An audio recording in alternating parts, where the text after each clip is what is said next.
Welcome back to the show, guys. This one's great. My guest today, I actually met at a conference last August, and he's one of those people that when you meet them, there's instant connection. He's so interesting, and he is so incredibly passionate about what he does. And what we're going to learn about today is all about holistic dentistry from a master at his craft. Dr.Dome Nischwitz is a pioneer in the field of holistic and biologic dentistry. He's an expert when it comes to ceramic implants. And not only is he a dentist, but he's also a naturopath. So what we have here is a practitioner who is bringing together two universes into one. And the way that he practices, which he explains in the show, and also gives great tips about things that you want to watch out for when you're having certain procedures done in your mouth are invaluable. I learned a ton speaking with him. And, it's one of those things where I actually think, hey, if I needed certain procedures done, I might just hop on a plane to Germany to go see him. And I would not be alone. Dr. Dome sees a lot of international patients. Anyway, so if you want to connect with Dr. Dome, after listening to this episode, you can find him on Instagram at Dr.Dome1. So Dr. D-O-M-E 1, that's his handle on Instagram. Or you can go to the website, which is dnaesthetics.de, but use the link that's in the show notes, because the link in the show notes is going to take you to the English website, not the German website, unless you happen to be bilingual. That's it. If you're looking to connect with me, then you know that you can find me on my website, natniddam.com. That's where you can also learn about my new community on Mighty Networks called the BSP community. And that's where I do tons of live Q&As, bring in experts, do N of 1 experiments. It's a very vibrant community, a lot smaller than the big Facebook group, which of course is still around. So if you're a Facebook person, you can go to the Optimizing Superhuman Performance group on Facebook. But if you're looking to have a little bit more one-on-one time, or, many on one time, but more personal time with me, then Mighty Networks is the place to go. So I totally appreciate you guys. Thank you so much for being here. If you love this podcast and or this episode, number one, please leave us a review, because that's what allows us to get seen by more people. Number two, if there's anybody in your universe who you think would benefit from this episode, share it with them. Get the word out. This, again, is how we get seen and reach more people. So thank you again for being here. I totally appreciate you guys. Hey, folks, just a quick reminder that all of the information presented in this podcast is for information purposes only. No medical advice, no diagnosing, no treatments suggested here. Before you try anything that you hear about or learn about here, make sure that you check with your medical provider. Dr. Dome, it is a pleasure to have you here today. Thank you so much for making time in your busy schedule to talk with me. Thank you ever so much, Nathalie, for having me. It's my pleasure.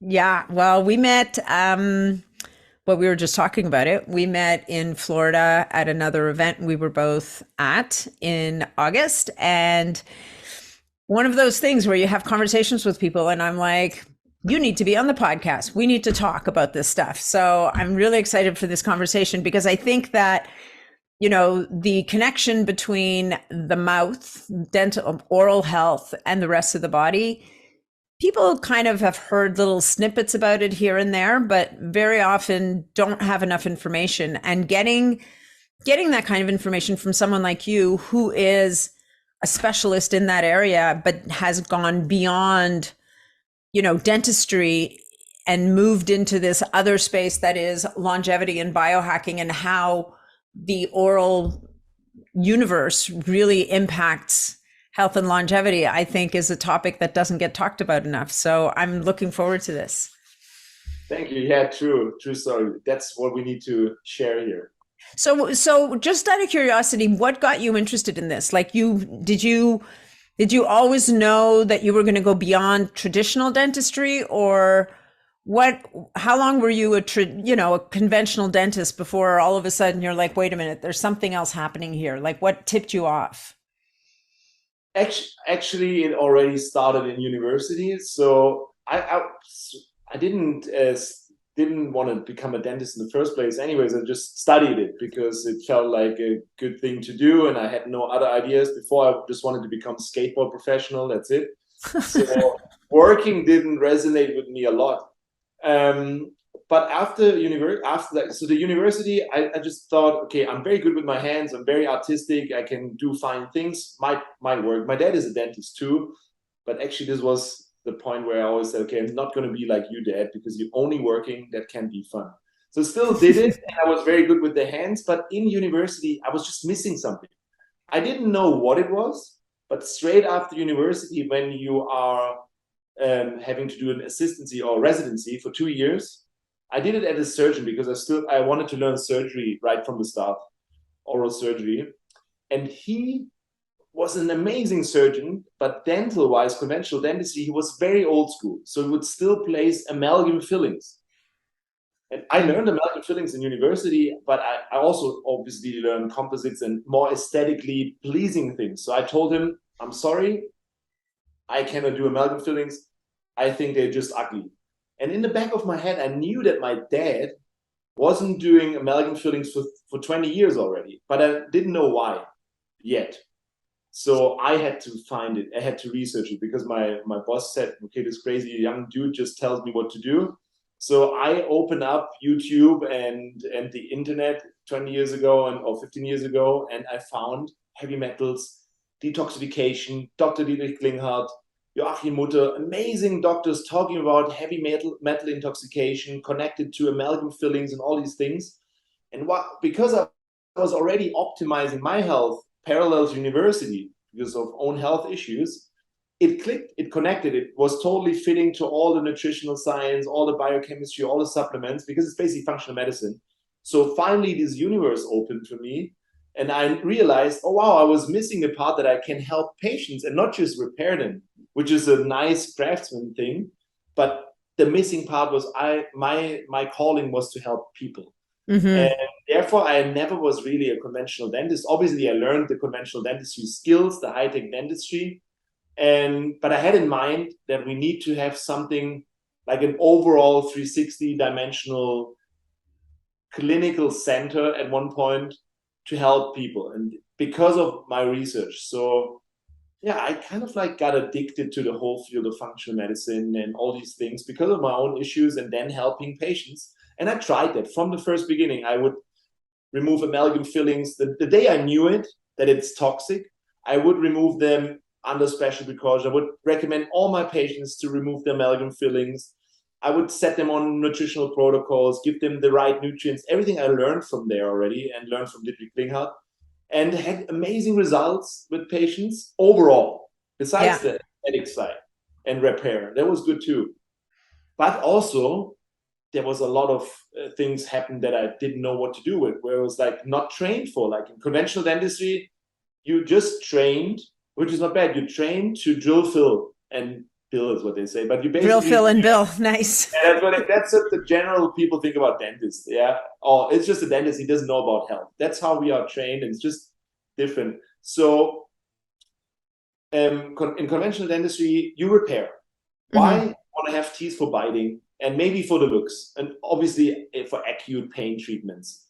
And yeah, and this really didn't cut it. But if you like start to detox people or help them, you obviously see a variety of symptoms approaching that you're not trained to. So I remember myself 15 years ago sitting in that chair. My boss told me, dude, what you did over the weekend with this detoxification, this patient was in the clinic, they puked, please leave that stuff. Don't do it anymore. And I was like, as a young doctor, not knowing so much, it's like, oh shit, doesn't feel good. But I had this call, and I was really thinking, oh, why do I not just drill a hole again and do a crown? But I had this calling. It means like, no, I'm going to find out why that is. I'm going to learn all these things. And I'm really going to help many people and start teaching this to the regular dentist. Took me quite a while, actually, to realize that the dental part is a huge missing piece, and that it was good that I studied dentistry. Because within that 5 years or more years, I was training neural therapy, injection techniques. Really, I did the whole functional medicine course. I became a naturopathic doctor on top of it. So I thought I'm going to be a functional medicine practitioner or more like a consultant. Yeah. When I realized through various patients, when I did the whole approach, like the whole health studies in the mouth approach, by taking care of not just metals, but all the other health killers, that they had immediate healing. And I was like, That wasn't possible with the nutrition. That they were already optimized. They did everything. They were the nutrition, what do you call nowadays biohacking? They did everything, but they were still not superhuman. I took out one root canal tooth, and overnight they could finally sleep. They didn't puke anymore. The chronic elbow pain was gone. Wow. And I was like, wow, I missed this part because I was so focused on all the other things in optimizing. But realizing the 80% that they can do in themselves, plus the part that is holding them back epigenetically, big time, 24/7 in their mouth, then it's 100%. And it's fast track and warp speed healing. Because if you combine it now, you really are going to be a health optimization expert, but just starting from the mouth. And this is why the biological dentistry concept is the overlap of high-tech dentistry. We still need that, unfortunately, to repair with functional medicine, whole body health, and let's say health optimization / biohacking, which is kind of like the same thing. And the goal is obviously optimal health. So we start in the mouth. So you could talk about testosterone optimization like everybody does, but I can bring in the angle why the mouth and the oral piece could be holding you back, even though you do everything you can, including peptides, including HRT, but you're still not superhuman, because this is the part nobody talks about. Yeah. The oral, like you said at the beginning, or when we talked before, the oral health, or the oral cavity is kind of like a microcosm in this big cosm. You can see this, you can see the whole ecosystem with one glance in your mouth. But obviously you need to be trained a little bit more specifically. Like on top of the high-tech dentistry, you need software updates as a conventional dentist, or traditional. We have to fill in traditional knowledge gaps that a lot of the other health coaches already know. That's why with us, nutrition plays a huge role. I have our own food design concept, micronutrients, everything you learn, like even grounding, earthing, whatever you can do to help your body heal. But it's all about epigenetics. Genetics maybe loads the gun, but epigenetic pulls the trigger. Imagine you had dental work done. What is the most unnatural in your body? Metal in your mouth, a root canal to your tooth, or any sort of cavitation. This is ongoing stress 24/7. And you as a patient or as a client or whatever, you cannot biohack your way around it. It's just not possible. So what we do is to have to turn the clock back so that we make your mouth again like it's natural, like you came out of your mom.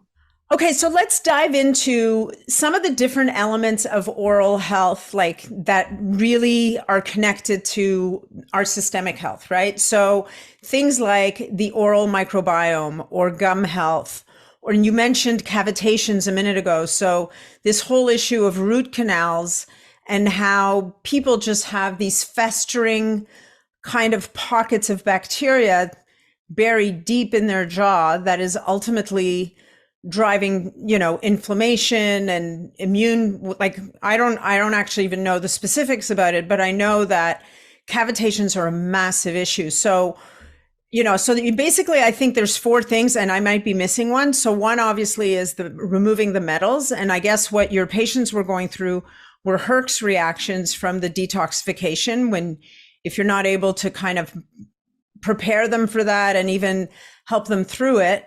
So we've got the removal of metals. We've got gum health, which can be a massive issue. We've got the root canals.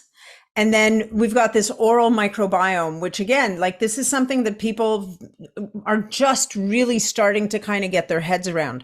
So you can pick any order that you want, but maybe we can touch on the specifics of what people should be thinking about and what are the signs they should be looking for that says there's something going on here that they need to dig into. Yeah, maybe let's start with a question for the audience. You can just stand up if you see or hear it, or think you stood up. So on the Health Optimization Summit we talked about, I gave a speech, and this was an audience of 2,000 already optimized people. Yeah. In the 500 people in the audience. And I was asking three specific questions. First one, have you ever had any metal in your mouth? 33% of the room stood up. Stand up, please. Second question, who had a root canal?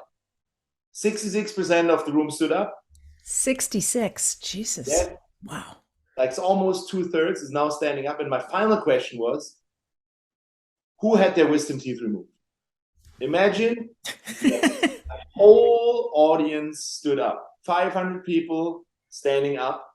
Now it comes. They are standing up. Those are the three health killers that are the biggest enemy to optimal health you don't even know about. That's the problem. So they already know everything. They might even have a machine for 15,000 euros at home to vaporize anything in their nose, or inject peptides without any end, or take supplements a lot on a daily basis.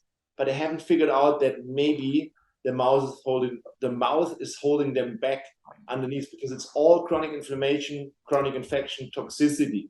And like you said, in my opinion, everybody talks about gut health. And where does your gut start? Right there. Yeah. Actually, it's the tube that starts from your mouth to the back door. Yeah. And obviously, the mouth is the entrance to your whole system, and you have an amazing immune system in there. And it's actually the most diversified microbiome in the whole body. It's like 10-fold or 4 to 10-fold than the one in your colon we always talk about. Really? So, yeah, why? Because you put stuff into your mouth. As a baby, you like basically stuff anything in your mouth for 3 years to build your immune system. So you have an amazing immune system. It's also part of your digestion. Your oral microbiome comes first, and because of the saliva production, you swallow tons of it, which then further goes into your stomach. So imagine you have a beautiful, healthy oral microbiome. You've grown all naturally. You've never seen a dentist, and you were breastfed. Your oral microbiome will be all natural, and now compare it to somebody who had metals in their mouth or has metals in their mouth, root canals, and cavitations. This microbiome, it couldn't be more dysbiotic. As soon as you have heavy metals in your mouth or have had them, candida and other fungi will grow. Especially mold in the US is big. I don't know about Canada. So you have dysbiosis, and this obviously will go down. You get inflammation. Your gingiva or your gum health will be different. So in a natural, healthy body, you have pink aesthetics, and your gum is like outside gum. There's no sign of outside tissue. There's no sign of inflammation, no bleeding. But as soon as you have any metals or root canals installed, you probably have a little bit of a pinkish, bluish, reddish, always bleeding gum. You heard about leaky gut, but this is called leaky gum. It's exactly the same thing. But the entrance is already in your mouth. And this is why they find oral pathogens like porphyronas gingivalis in your hip joints. Because you have an opening there every single day. Nobody looks there. You try to optimize your gut. You take probiotics. You do everything. It doesn't work. Why? Because at the entrance, it's still nasty. And there's still lots of chaos that we need to fix first. So metals will always cause chronic inflammation, will always be a toxin issue, will always stress your immune system. The same is for root canals. So we can go now into the specific, but for me, it was important that if you guys out there, and Nathalie told me that the audience is already very much advanced when it comes to overall health optimization, you probably already know about nutrition, you probably know about peptides, you probably know about supplements, and all the other things we're talking biohacking and health optimization. But if you don't feel like a superhuman yet, then it might be the time to have a look from a biological perspective into your mouth. Is there something holding you back, a splinter that needs to be taken out so that your body and your autonomic nervous system and your immune system can finally relax and get out of fight and flight 24/7? Wow. So big. All right. If you want, we can go health killer by health killer, and health killer is obviously in exclamation marks. Yeah. Just saying, because people don't know. Yeah. No, this is huge. So, okay. So let's start with the first one, which I guess it starts with the microbiome, right? I mean, how do we correct? Like, can you take a probiotic? Is there a mouthwash? Or maybe you have to start with the gums because that's going to inform the market. Like, I mean, it's a big chicken or the egg thing, right? Because one thing is contributing to the other one. So you can say it like this: your microbiome, if you're eating all natural and you have never had any dental work done, it's probably beautiful. Okay, well, that would be nobody. So let's go to the people. Probably nobody. Or not many people, let's just say. Breastfed kids. it should be like it, but in the Western world, actually not that many, unfortunately. So we go with the second option. You had previous dental work done. That means your oral microbiome is not natural. Why? Because you have unnatural things installed into it. And therefore, number one is obviously knowing about the health killers. So they are not in a specific order. So they're all the same, problematic for your immune system, chronic stressors. Let's just say we start with metals. Mm-hmm. Metals in general are used in conventional dentistry to do one thing: repair a hole in your tooth or bigger part that is defect with a gold crown, or even if you had lost a tooth, replace a titanium implant, Right. which is a metal root replacing a missing teeth. So in conventional dentistry, we use a ton of different alloys, so to speak. They can be precious metals or non-precious metals or even very toxic metals that causes stress in your body because you now have them in your mouth. And actually, your mouth is part of your body. It's actually the entrance. Mm-hmm. So let's go with the silver amalgam filling. The silver amalgam filling is still subsidized by the insurance companies in Europe and also the same in the US. I don't know about Canada, but probably too. Probably the same, for sure. They were actually marketed as silver fillings until 2018 because they, in comparison to the gold crown, silver is okay too. It has nothing to do with silver at all. It's 50% mercury. And now after 2018, they have to call them mercury amalgam fillings because that's what they are. They are a mix out of 50% mercury and other toxic metals or other heavy metals that are not functional in your body. They're not supposed to be in your body at all. And now if you understand, mercury is the most toxic non-radioactive element known to man. So it's actually the third most toxic element known to man. There's only plutonium and uranium above it. That's incredible. And that's what they picked. That's what they pick. That's what they put into your mouth. And this is intoxicating you on a daily basis, obviously in micrograms, so millionths part of a gram. But the mercury vapor, only one molecule of mercury kills your nerve tubuli. Everybody knows, and it goes directly into your cell, into your nucleus.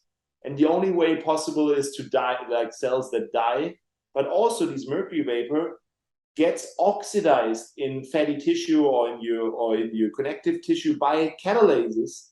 And then the half-life in your body is 16 to 32 years, depending on your individual detoxification genetics. So it's really insane. And I thought 20 or 15 years ago, okay, I have to remove this as highly toxic waste. It's super toxic. I'm not able to put this into the mouth of my patients. Obviously, I'm going to tell them to remove it. But here comes the kicker. Removing it, obviously, is a double-edged sword. Right. Because you're destabilizing it. Yeah. When you remove it not correctly, you will drill out, like the regular dentist will just drill it out. And therefore, you mobilize way more toxins than you would ever by just leaving it in place. I didn't do that. I actually used all the precautions for my patients, but I missed one big thing. I didn't take care of me. So I was drilling it out, and I would just intoxicate myself big time by just all the fumes, because I was removing all the amalgam fillings of this clinic, and there were a lot of them. Oh, so no. I was healing the whole clinic while at the same time intoxicating me as the dentist big time. And therefore, at one point I was so high on heavy metals, I really had to get rid of it. And this is the problem. Dentists intoxicate themselves on a daily basis, 24/7, like all the time. But I saw a lot of chronic health issues from patients that had their amalgam, they meant well, they wanted their amalgam removed because of the stuff I just told you about, but they did it wrong, and afterwards they had all their chronic health issues. The MS started, the ALS started. So it's really critical. I'm just informing you guys out there, don't freak out, just use it as information, but then come up with a strategy to find someone who is skilled to remove all these metals safely. And there's a checklist in my Instagram. I can also send it to you. Yeah. Also talk about what are the precautions if you're interested in. Sure. Well, I know when I had my amalgams removed, they gave me something to drink There was like this massive dental dam. They had a contraption that sucked up the fumes. Like the dentist himself was like in a hazmat suit, and the assistant. Like it was really kind of impressive. And I think they gave me, I can't remember if it was chlorella or spirulina. Like it was one of those, basically a binder to remove the metals. It's quite an impressive process when you go through it. Yes, exactly right. So you probably went to the right one. And luckily in the US, there are a few people that are certified by the IAOMT. It's a body out there. They do SMART, certified dentists. SMART stands for Safe Metal Amalgam Removal Technique, SMART. I haven't heard about them, so we came up with our own things in training. But basically what you need is a few things that are mandatory, like the dental dam. But the dental dam doesn't protect you from the vapor, from the fumes. No, yeah. The dental dam just protects you so that you don't swallow the stuff. For the fumes, you have like a big suction. That's an air filter. It's called an IQ air system. Then you have another special suction on your tooth. We also have a nasal probe with air in it. And I think I had a cannula in too. Yeah. Cannula. And then when we remove the amalgam filling, we kind of break it out. If it's a tiny one, we have to drill it, but if it's a bigger one, we just break it out so we don't even produce foam. And then when it's empty, we place chlorella paste into the tooth for about a few minutes to bind the leftover mercury particles from the dentin, and then save it up. We also run IVs right next to it and always prepare our patients up front for the 4 weeks or 2 weeks with the right nutrition and supplementation protocols and tons of binders. But the IV is mainly there to modulate the immune system so you don't get allergic from it. And therefore, we plan removing the metals. We can go about how we do it later, but just that you know, it's really straightforward because we always plan the whole mouth metal-free, no titanium implants, no any sort of metal, no root canals, and replace them with ceramic implants, no cavitations. It's kind of like a 360 health starts in your mouth concept. In order to do so, because people fly in from all over the world, we have to make sure that it's prepared. Because I don't want to catch you in hibernation mode. I want to have you fully boosted so that you really heal. And when you see us for Health Optimization Week, then we do everything all in one. Like if you, for example, had a root canal here, I will take that out, clean everything, use the ozone, peptide, whatever you want to know, and then place a ceramic implant to just stabilize it. So ceramic is the option to titanium. Yes, titanium is another metal. So metal has toxicity problems. We already talked about the mercury. That's toxic. You can also become allergic to it. So that's a double whammy. Then whenever you fume out mercury, your immune system will kick in with any sort of reaction. Sure. It could be immediate or long term. Then always it's an inflammatory product. So any metal, even gold or palladium or nickel or all the other alloys, will be putting your immune system on stress, especially titanium. You can become sensitive. It's called titanium, not allergy, it's titanium sensitivity or sensibility. You can have that tested. But even if you're not having any problems with toxins, which I doubt, or your immune system is so fine it can tolerate everything. The third component for metals is always, it is an antenna. We are living in a world full of 3G, 4G, 5G, Wi-Fi.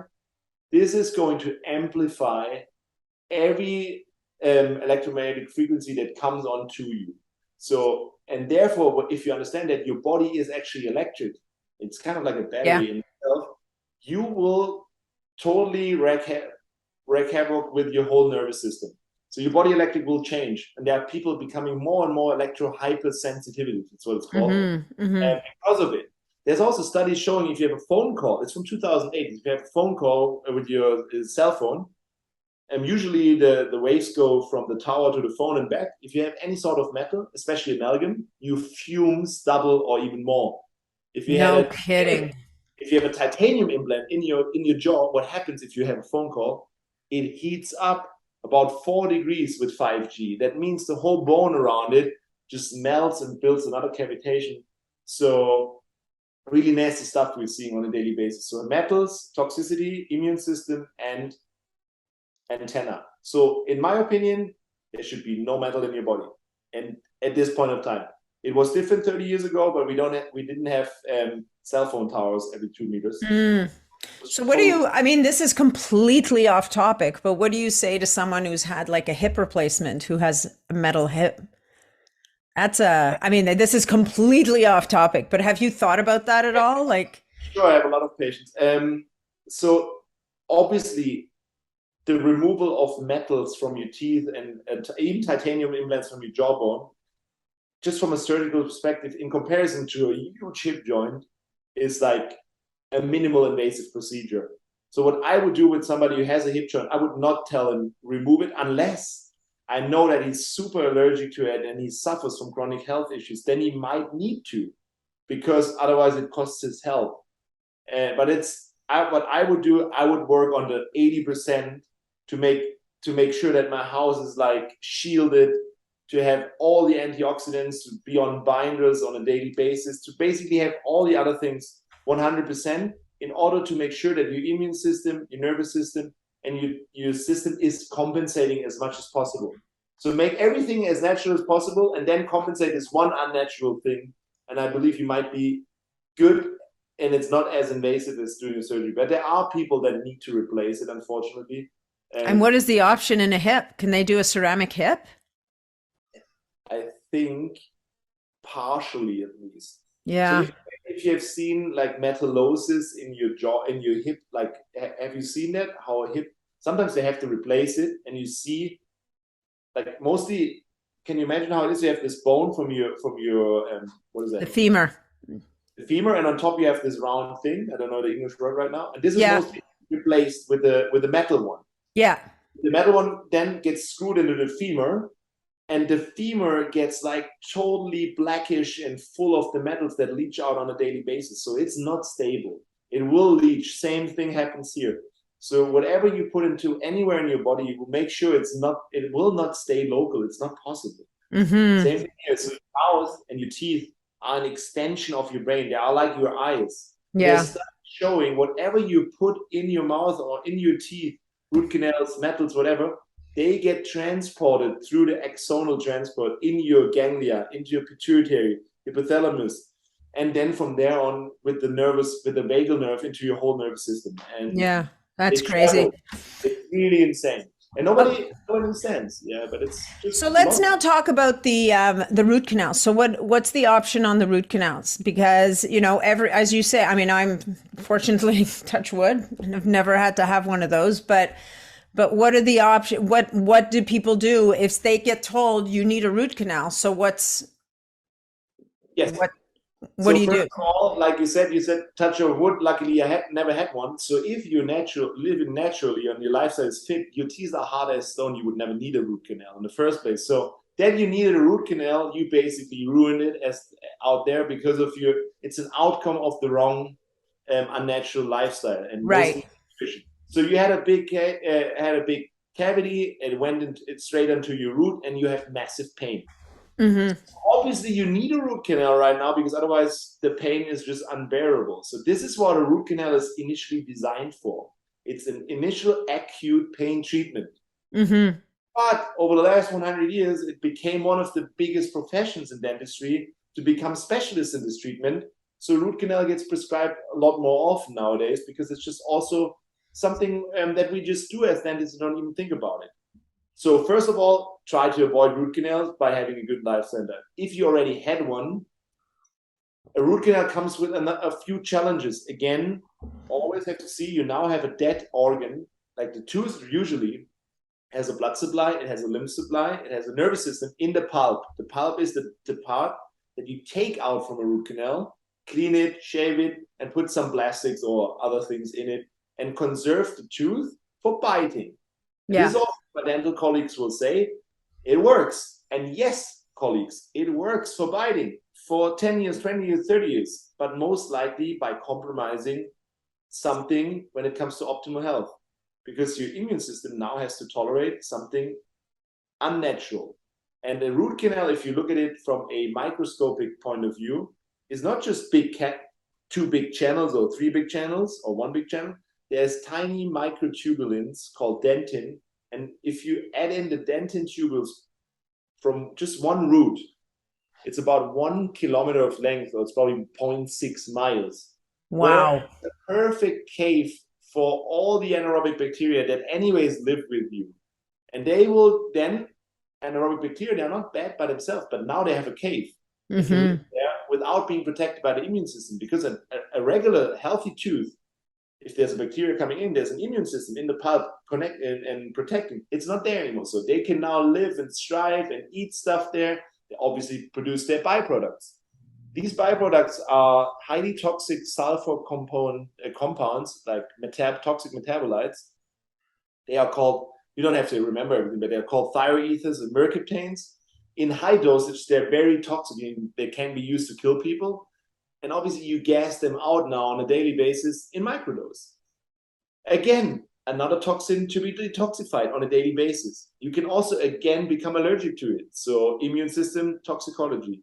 And third, if you have an immune system, a good one, it will always produce a chronic inflammation. Why? Because you want to capture it. So a lot of people, if you look at a root canal three-dimensionally, have something at the tip, most likely a cyst or any sort of inflammation, to keep this thing in check, because the body doesn't want these bacteria. So it's trying to encapsulate it, basically, to isolate it. Yeah, to isolate it. Or the other version, so this is a protection mechanism of your immune system. The other version is, if it doesn't isolate it, if you don't see it, it will make it ankylotic. That means your body produces more hard bone around it, and kind of melts the tooth together with the bone, which is actually worse, because then your body sees this already as outside body protection, but it kind of kills the nerve flow and all the stuff there. So it's called ankylotic. The two things: building a wall or building a net. The net would be the cyst. Yeah, the cyst is kind of like, let's say, super dense connective tissue, which then contains all these various toxins. And on third, it's a dead organ. That means it will rot over time, and therefore it stings like hell, and it looks nasty, and it produces things, cadaverines, that should belong below the earth. And it would never happen in nature, because in nature, if that tooth breaks off, then you get an acute inflammation, and your body just produces an abscess and just flushes out that tooth, and then you heal. But we are able, as dentists, to reverse engineer that abscess and make it inacute by using cortisone and various other things to clean it. It's the hell out of a procedure to make root canals. Ask anybody in the audience, they will tell you root canal is insane pain. Yeah, but so as a temporary, it's fine. The solution we do is we plan ahead that we will replace the root canal straight away. So I don't want to take out the tooth like a regular dentist does and then let it heal. I want to take out the tooth, clean everything, and put a ceramic implant, not a titanium one, ceramic implant in the socket straight away to compensate, to basically stabilize the whole anatomy. Ceramic implant is just a tool, but I'm happy that we can repair people with it. It is neutral, so you can never have any electromagnetic problems with it. It's totally neutral. And the good thing is, zirconia, which is used as a ceramic, is a healing stone, and it only osseointegrates into your body when your body is able to build bone and tissue. Therefore, it's important to be prepared to be anabolic to build, because otherwise it just doesn't grow in. A titanium implant, you kind of can throw into your bone. It will osseointegrate, but never really, because it's just an ongoing chronic inflammation holding this implant there. So I'm happy that it's existing, and I'm also happy that I can remove and place that at the same time, because if you just take out a tooth, then you have this socket. What happens if you don't place anything in there? The socket collapses. Yeah. It's called alveolar atrophy. Atrophy, yeah. Atrophy. Alveolar, I don't know how to say it in English. Alveolar, probably atrophy. Yeah. That just basically collapses. If you have something in there, a neutral piece, and your body is able to heal, it stabilizes it. This is my specialty when it comes to dentistry. I'm a ceramic implant specialist, and I have placed over 5,000 pieces so far. So I'm one of the leaders there and the vice president of the International Society. Luckily, I did that, because now conventional dentists are listening to the other things that are way more important. your lifestyle, your nutrition, everything, because the future of dentistry should be, and then no worries, dentists out there, it will take a while, but we basically have to take ourselves out of business. Because if we start young and teach parents and the kids how to have a lifestyle that supports strong and healthy teeth, you will never have a hole in the first place. You will never be drilled by a dentist. You will never need a filling.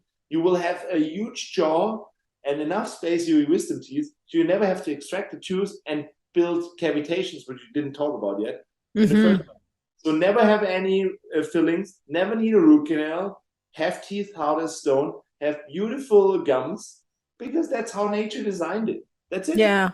So, but on the wisdom tooth front, the fact that, I mean, my understanding, and maybe it's flawed, is that jaws are getting smaller, and so there's not as much space for the teeth. So, if that's true, there's not much we can do about it.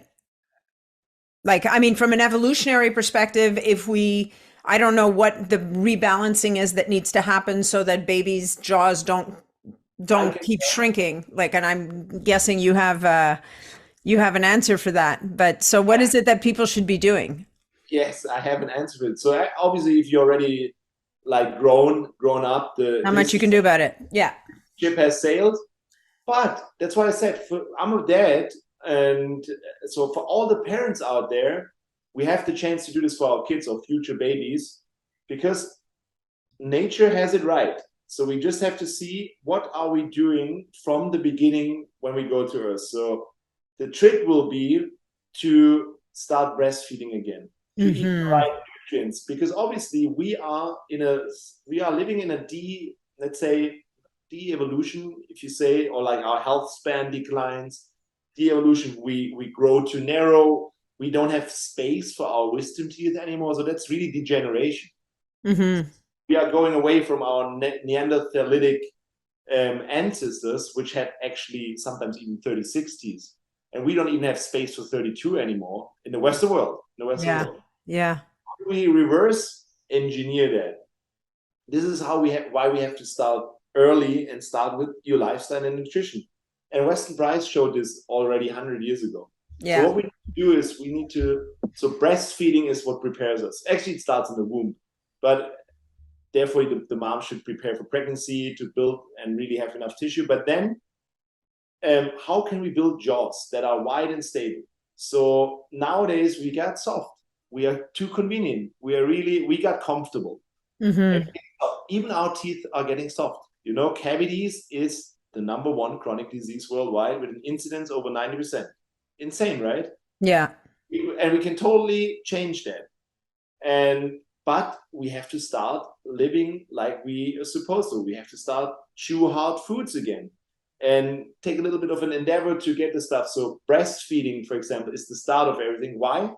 Because if you breastfeed, your jaw needs the pulling on the breast, or the sucking on the breast is a pulling forward movement for your lower jaw. So you need strength, about 10 to 12 times more strength than if you would feed on a baby bottle. Yeah, that makes sense.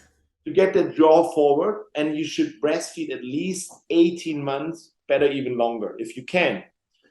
And don't get me wrong, I know a lot of women out there are not able to do so. Sorry about that, then we have to do it differently. But if you can, please do, and make sure that you are clean before, or healthy before, because everything transfers. Then also at the same time, while you suck on the breast, you have to breathe through your nose. So you train nose breathing, and by breathing through your nose, your whole upper jaw grows too. Your palate widens. Interesting. So you already have all your teeth buds develop actually as a food. I think when you're in the womb already in week 10 or week 11, it's already there. And the new teeth, the dental buds for your new teeth, wisdom teeth, they are also already almost finished when you come out of the world. So first is a set of baby teeth. Yeah. They have already wide space.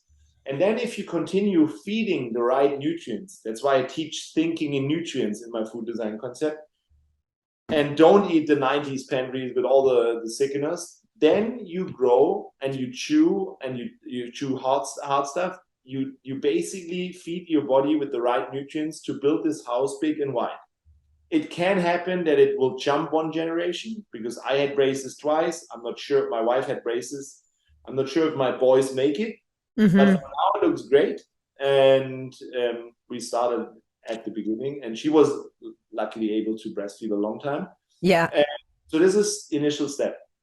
But then it's, what do you eat after on a daily basis that supports you with the right nutrients that build a jaw wide for all these teeth, also support your nose breathing, and then it's just what nature intended. Same for your scoliosis or for straight spine. And this is why I referred to Weston Price before. You know about Weston Price. Yeah. Weston Price was a biological dentist, and a very good one. And he was also an explorer and let's say an adventurer who was interested in the physical growth or degeneration of people and what they're eating and their nutrition. So he traveled the world more than 100 years ago. So that was probably an intense adventure to go. So he went to the Aborigines, he went to Africa. He basically does stuff that the Liver King does today. And that's what he did already, like 100 years ago. And then he realized, and he wanted to see, okay, if people eat ancestrally, with their nature, what happens with their growth, body and face and teeth, and what is with the same that already had access to the industrialized food that started, like dairy, sugars, refined oils, and refined flour, and all the processed carbs. And it's insane if you see these pictures. Like beautiful grown teeth, everything in line, beautiful faces. Even the facial structures was different. It was really quite the pictures are quite impressive.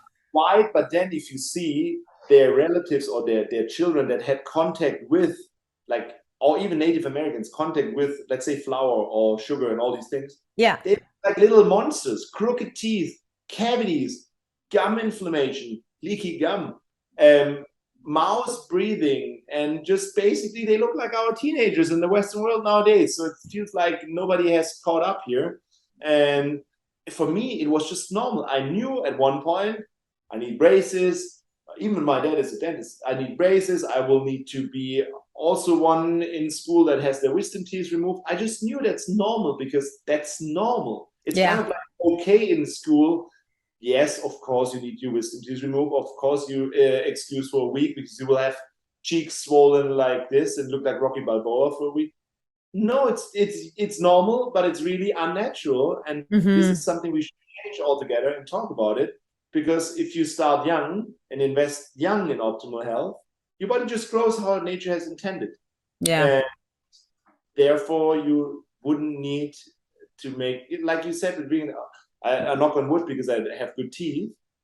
You can design to have good teeth because nature didn't design weak teeth. Yeah. For example, celiac disease. Cavities, tooth cavities, and celiac disease are one-on-one correlated. So if you have celiac disease, you have mushy teeth, like very soft teeth. Why is that? Because celiac disease is basically an extreme leaky gut, extreme inflammation. You basically cannot uptake your minerals because of the inflammation. And then your teeth, which are a depot for minerals, are just mushy and soft teeth. So, but what about people with non-celiac gluten hypersensitivity? Like almost everybody. They also have the same problem because all the grains chelate your minerals and you don't have it for building teeth. And same with all the insulin. So it's really important. And vitamin D3 would be another key marker if kids already have cavities. D3 and cavities. D3, K2, obviously, and magnesium and minerals, and gluten intolerance. So if anybody shows me or sends me pictures of people with tooth decay for baby teeth, and they say, I'm cleaning twice a day, and then I'm always suspecting vitamin D3 deficiency and gluten intolerance. I actually have one case. I just gave her a 5-minute message on Instagram. A beautiful little child with her problem was chronic inflammation of the skin. I think it was kind of like a psoriasis or skin eczema. So that itches everywhere. And obviously the doctors don't know what to do, but give her cortisone cream. Yeah, which is a nightmare. And obviously then they will start, if that doesn't work, they will give you orals and give you interferons and all these things. And this mom found me on Instagram and just texted me with a random question. and I said, okay, what about her teeth? And she said, yeah, she has a lot of cavities. And I said, I'm just, okay, just eat this way, just do this and take these supplements. And you can see the pictures. Within like 6 weeks, she's back to normal. I just had to tell her. So what's this way? So what did you recommend to mom? I gave her my food design concept, but basically said, okay, you have to be 100% strict right now because we want to heal something. So therefore, we don't want to lose health in the first place. That's step one in the food design concept. I have a chart, which is a red chart. Basically, what you should not eat or avoid 100% because it costs health. Yeah. Most pro-inflammatory foods, gluten-containing grains or grains in general, maybe. Then conventional dairy, sugar, that like every dentist will tell you sugar, but also refined vegetable oils. So I told you to be 100% consequent with this. And the green chart is thinking in nutrients, how much protein do we need, which carbs to eat, which fats are good for you, baby. And then let's do it. I said, go with 2 grams per kilogram of protein, amino acids, eat easy to digest carbs that are okay, like white rice, potatoes, regular stuff that our body can use as energy source. A few good healthy fats for a kid, omega-3 fatty acids. The daily basics are actually omega-3s, and EPA, DHA from a triglyceride-based source, and magnesium, a chelated one, D3, K2 always, a little bit of vitamin C, and the other fat-soluble vitamins, just super basic. Yeah. And designed it that way. And she needed to be 100% consequent. You cannot do 80 in this case. You need to be 100%. No. Yeah. Why? The inflammation takes 90 days. If you would eat 6 days straight and then on the 7th day, okay, eat a little bit of gluten, you will never get there. Exactly. You have to, by healing and sealing your gums, you heal and seal your gut too. So, and then giving the right nutrients to build. She got amazing health and skin, and everything was fine. And that's amazing. This is what we use on a daily basis. This is why when you apply as a patient, you will get a set of lifestyle hacks and tips and nutritional guidelines before you even see us. So when we know you're coming, you prepare for, let's say, at least 4 to 6 weeks. If you probably extremely optimized, you can maybe even come in 2 weeks, but most people aren't. So we have to say, in average, you need 4 to 6 week preparation. Then you are not in hibernation mode anymore. You fully boosted. Then we can do the full set of things when you come to the clinic. No metals, no root canals, no cavitations. We will use intravenous nutrition a lot. We have laser for the veins. We have hyperbaric. Everything you can imagine from biohacking is in our clinic too, to optimize it. I love it. Because I want you to heal really, but also I want you to get all the software updates so that you understand it's your journey, your responsibility. I'm just there to help with the whole staff in the clinic. And then obviously at the end, you also will have nice aesthetics and a beautiful look, but it's always health first, aesthetic second. The clinic is called DNA Health and Aesthetics. Therefore, you can also get access to my online course, which is onboarding you with the 80%. Afterwards, more than most dentists about the health killers, but also how to design your nutritional regimen, how to design your micronutrients, how to use the bone healing protocol that I've designed. And then when you come in and see us, we are all just there to help you even get better on your journey to optimal health and get as much out of it as possible. It's always body, mind, spirit. Every level is included. Energy, even, every trauma in your mouth also has stored unresolved trauma. So it's all been taken care of so that you're going to be a different person. I'll take out all the chronic interference, the fight and flights, and the goal is to get you from stress, from a sympathetic nervous system into yin, into parasympathetic, by taking out the oropharynx, plus doing all the other things. I love it. You can really heal. And then I see you again in 6 months, and then it's good. That's why patients come in for the last 10 years. They fly in from all over the world anyways. And it's so funny. If I have somebody who's coming from an hour away, like from Germany, I'm like, oh wow, finally there's somebody from Germany. A local. A local from town is so rare. It's even insane that they see me as competitor here because I'm just doing the total opposite. Yeah, no kidding. So for someone who's had a root canal, what should they be doing? Like, they need to be finding a biological dentist who's trained in in going, like you kind of have to go back in and readdress that whole microenvironment, right? So what we do is that you have to work on the strategy first. So therefore, when you apply as a patient, it doesn't matter where you're coming from, because you have to see this as your health journey.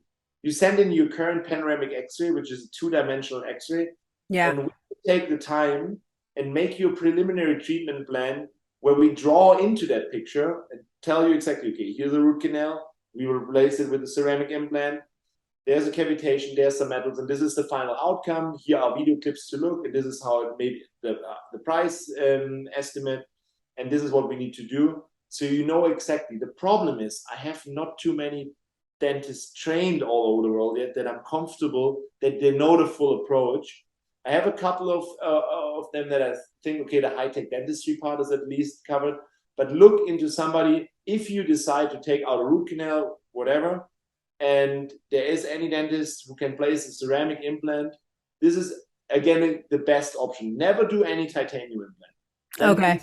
Please leave the root canal, because it makes no sense to invest any cent in a titanium counterpart, because it's the same inflammation, TNF-alpha, interleukin 6, ongoing chronic cytokine inflammation.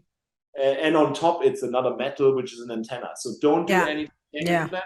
If you have titanium implants, I'll take it out and place a ceramic implant straight away. That's the specialty.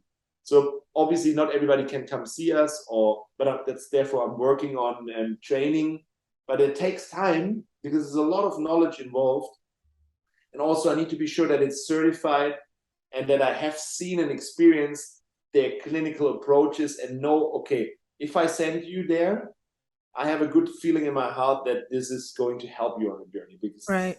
And so do you have any dentists worldwide right now that are anybody in North America who you would send people to? Are you creating a directory? Do you have a course? Yes. So I did give a lot of weekend courses, and we have a curriculum, but it's in Europe. But because there are many dentists, luckily they're coming. The young and wild dentists like myself are coming now. Yeah. A lot of them are asking, can you train us, or can we learn it somewhat? So I'm working on different structures. I have an kind of like an onboarding course for the whole concept. Yeah. So that an overview. This one is existing already. I maybe send you the link. It is for dentists. It is for dentists. It is for patients. It is for staff. It is the overall view. And what we did that live. Like now, it's this. I take you with me to my home, and we have 10 days where I cut out all the bullshit and explain exactly what to do. Okay, this is the part about nutrition. This is the part about dentistry. The idea was to have a transformational journey with it. So this course is already existing. Then and then I'm working on a certification program, which is combined online, virtual, and seeing me. Or sometimes if it's a bigger clinic, I even fly out and train. Like for example, one in Dubai, because we need to have specific locations. But so far, even North and South America, I'm not 100% confident with the full approach.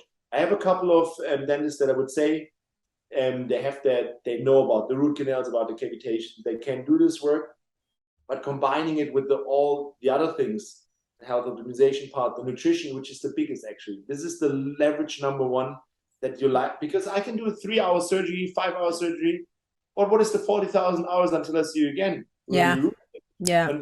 And this is why people or patients have to understand. I give my best, but you take responsibility for your life, and I'll help you to become the architect of your health and help you with the best I can, but you also have to give and do these things. Then I'm more your coach and train you to get there, and then we make yourself young again and optimize it. So you're always welcome to come see us or send DMs. But I'm working on it so that it doesn't make sense that it's. Well, you're one guy. You can only see so many people, right? I actually calculated this once, and I said, okay, if I would be the only guy doing this, I might be able to do 30,000 surgeries in my lifetime. Makes no impact at all. What Well, it about does to 30,000 people, but it's not. yeah, that's fine. But if you want to, my idea was I changed the way how dentistry and medicine is done to really do a new perspective to it. And therefore, if we train 1,000 dentists or other healthcare practitioners, because it's also important that you know it, everybody should know it about health, that mouth is a big part. And Yeah. in the course, you learn as a client, as a dentist, as a practitioner, you learn how to diagnose your mouth. You know more than every dentist. You know already, okay, wow, I see an x-ray, there's my root canal. You have bigger knowledge. And then you can work on a strategy, and then we can work on training dentists, associates, because if we train 1,000 dentists that would do 30,000 surgeries, then it's already a lot, right? And it's in the million. I said it on the Health Optimization Summit, I'm going to help at least 1 million patients or people, or even more. And this is why I love to meet and connect with like-minded people like you, Nathalie, and all the other wolves out there that are spreading health, because people are suffering. Yeah. If you type in mental health or whatever on a daily basis, 40 million views. So they are not healthy. And even though if you do everything right correctly and you're not superhuman, now it's time to see if there's something in your mouth. So maybe I give you the link to the course that might be interesting. Sure. Maybe you can also send you one to just check it out. I would love it.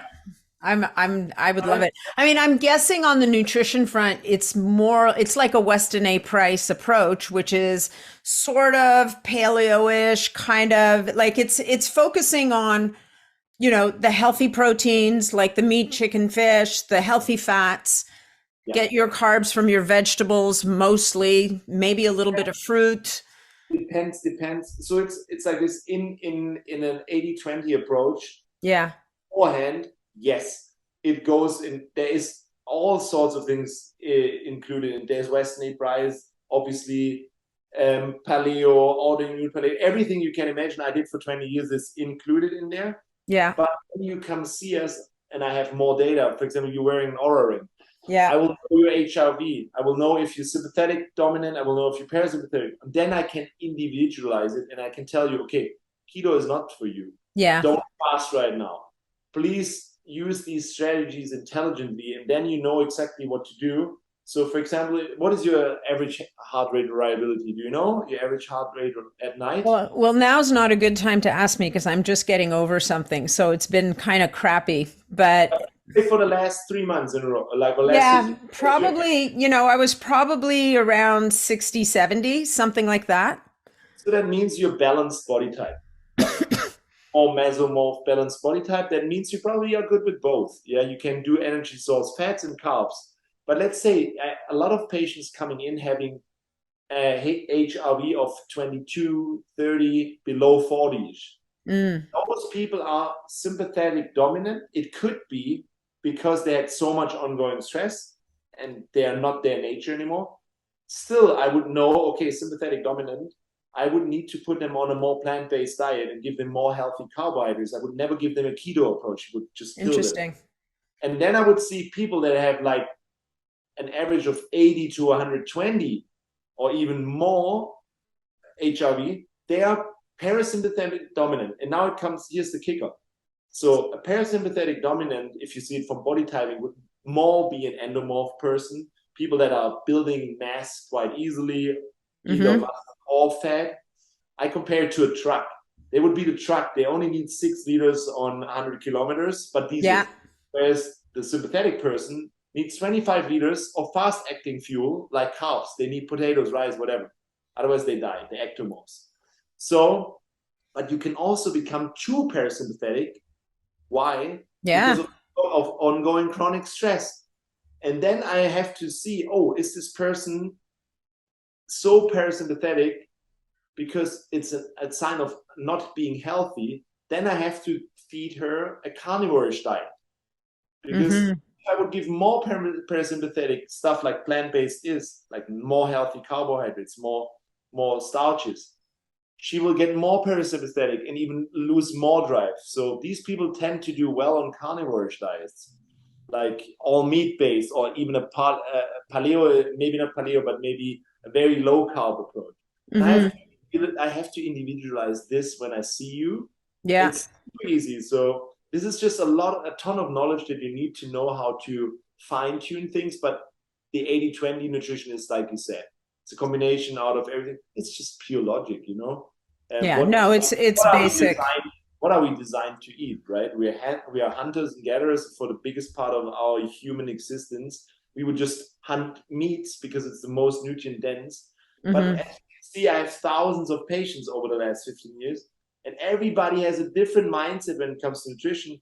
If you want to be a vegan, okay, I'm good with it, but then we optimize it so it's really working for you, for your health, because it's not foolproof. You have to know what to do. No, you have to compensate for veganism. I mean, you know, and the challenge with veganism right now is it's become such an emotional topic that, you know, and I get it. Like I sympathize, I understand. I don't resonate with it myself, but I totally get it. And but what people need to understand is this idea of combining the veganism with the convenience of Yes. our modern diet is a complete disaster for And health. yeah, and if you do that with kids, It's even awful. even if you have good intent, it doesn't work for many, and they will really suffer. And then you probably have even more loss of teeth, and you have no more space. You grow too narrow, and you will just suffer at the Yeah. end. Well, and And I think from the brain suffers as well, like from a mental health perspective. I mean, there's so many, you know, I used to know someone who was a vegan, but the amount of work that went into his diet, most people wouldn't do. that's what I mean. It's not foolproof. It's It's just not so easy. Yeah. it's possible if you want to. It's more complicated. It's complicated. But for example, I'm like you. I'm more like a mesomorph person and a balanced body type. So my average HRV is also around about, let's say, 55 if it's bad to 75. So in this range. Hmm. Um, but I can design myself to become more ectomorph if I start eating carnivore, for Yeah. example. If I eat more sympathetic dominant foods, I get aggressive and I get sympathetic dominant. Interesting. Yeah, of course. If you want to make somebody aggressive for training or workout, you just give them a low carb diet. It's super simple. You push dopamine. I'm Hmm. dopamine dominant by nature. I don't want to push my dopamine. So No. I'm eating carbs all the time, easy ones, to balance it out. And if I feel, oh, it's too much, I might use a carnivore approach or paleo approach, or let's say a low carb approach for 2 to 3 days to get my neurotransmitters sorted or my yin and yang balance. But then I'll go, I need to have my carbs. And I know if you listen to a ton of podcasts, which I do, like you do too, or give speeches, you see that it's always so binary. You have one people on one trend, it looks like a trend. You have a trend. Okay, now it's going to be keto. Oh, it's Yeah. intermittent fasting now. Yeah. Oh, it's going to be animal-based, plant-based, whatever. Yes, it's all tools in the toolbox, but at the end, you're all very much individual, and you have to know how to use it strategically. But I can tell you one thing: for us, it's about healing and anabolism and Yeah. building. Building. Therefore, I will never give you a keto approach. I will never give you a intermittent fasting because I want you to be parasympathetic I want to activate your parasympathetic nervous system so that your digestion works and your healing works better. Yeah. Might be a good strategy to put in a few fasts later, but not now. That's Yeah. why So it's timing. Yeah. it's yes, that's it. It's all about when you time what, and therefore you need a lot of experience with different people. If I would only do that for me personally, I would only know what I do and what works for me. But if you do it with thousands of people, you also realize, okay, I don't want to change their mindset. That's not fair. If they love to be a vegan, I maybe challenge you, but I don't say you can't do it because it's wrong. It's not correct. I'm not you. But I Yeah. can tell you, and that's why I think thinking in nutrients goes above all the mindsets. How can you get your nutrients from various different foods?